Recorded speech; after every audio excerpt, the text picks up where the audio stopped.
So I just want to make this quick little video while I was driving because I was sitting at a stoplight and I had saw that this car in front of me, they had a little bumper sticker on it saying like proud sister, an American Marine or something like that. And I was like, dang, that's pretty cool. So I got a buddy, he's in the military, I believe. He does like engineering stuff with the military and it's amazing. Like he's been killing it. I don't think he actually kills anyone, but they send him around all around, not the country, the world. Like several times he's been to Japan and Australia, like all these different places. They bump him back and forth because he goes and he works on like tanks and these different like Humvees and things like that. It's just really cool because seeing where he started and where he is now, he's just a man of more discipline. He inspires me all the time.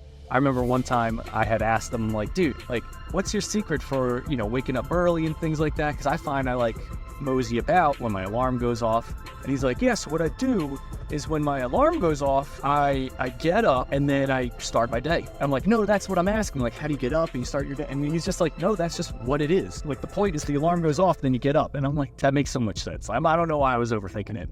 But the point that I want to get with this video here is I remember thinking like, oh man, it'd be cool to be in the military because there's all this external structure and discipline and frameworks and things that you have to follow. Isn't it true that like you've heard of stories where people enter the military, they're like very regimented, very structured, very disciplined, and then when they get out, when that external pressure, when those external forces and eyes watching you aren't there anymore, then they backslide and then they get back into bad old habits. And it's kind of like, well, like what happened? Like I thought they went in, they learned how to be disciplined and this and that, and then they forgot how to be disciplined. And it's like, not necessarily. Like you can think of it like they entered and they were forced to fit into a certain mold. And they did that really well. These were the expectations, this is what they had to do, and they met or surpassed those expectations, and they did what they had to do. But then like when they are outside of that mold, sure, maybe for a time being, they retain the structure that mold forced them to like get in. But then without that mold, over time, they lost that shape. They didn't have that structure, literally. So they kind of reverted back to how they were before. It's just interesting because it's like, I know for me, it's like, you want to change not just on the outside, you want to be changed from like within, from the inside out. I remember seeing a video of, I don't know if you guys have Roombas or like those little robots that vacuum, but there are these like 3-pronged like brushes. It spins and it brushes the dirt into the device and it vacuums it up. And over time, these brushes, when they're spinning, they're hitting things, they might get stuck on something, they get bent, and over time they kind of deform. And I'm like, dang, I wish I had saw this video earlier because someone was showing their like little spin brushes and they just took some boiling water over the brushes and they went from deformed and mangled to immediately going back to retaining its original shape. I bought so many of those things on Amazon, I could have just used hot water and it would have brought back the original shape that it was in. And I'm sure you can kind of see where this analogy is going. That's kind of like a similar thing. Like these people, and not just like in the military, it's like in general in life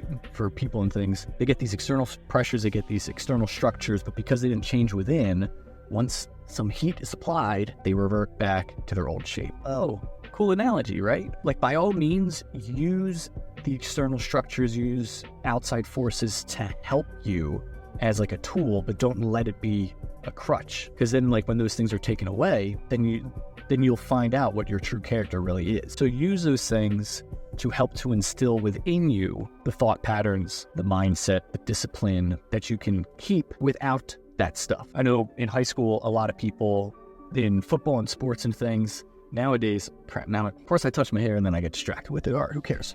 I know some guys from high school, they were in super great shape because they were doing a bunch of sports. And then once they got done doing the sports, they only did the exercising and stuff for the sport. And now they're not even doing any sport at all. And then they're just like super out of shape and stuff. And it's just so crazy because it's like, I know for me, like if I don't exercise, it's like an internal thing where it's like, I'm not feeling good. It's like something that I'm missing during that day. You go the whole day, well, I was going to say if you go the whole day without drinking water, but I know there's people out there that go an entire day, they're like, I didn't even drink any water today. I'm like, what the hell did you drink? How are you not dehydrated? I feel dehydrated if I have half a gallon of water, I feel dehydrated. But there's people out there that don't even drink 8 ounces and they didn't even realize. I'm like, anyway, that's a side tangent right there. But what I'm trying to get at, we have ingrained within us certain characteristics, stuff that like if we don't do certain things during that day, we don't feel accomplished. And if you go throughout your life and you're just feeling content with that feeling of being unaccomplished, it's kind of like this person that's, I guess, going throughout their day dehydrated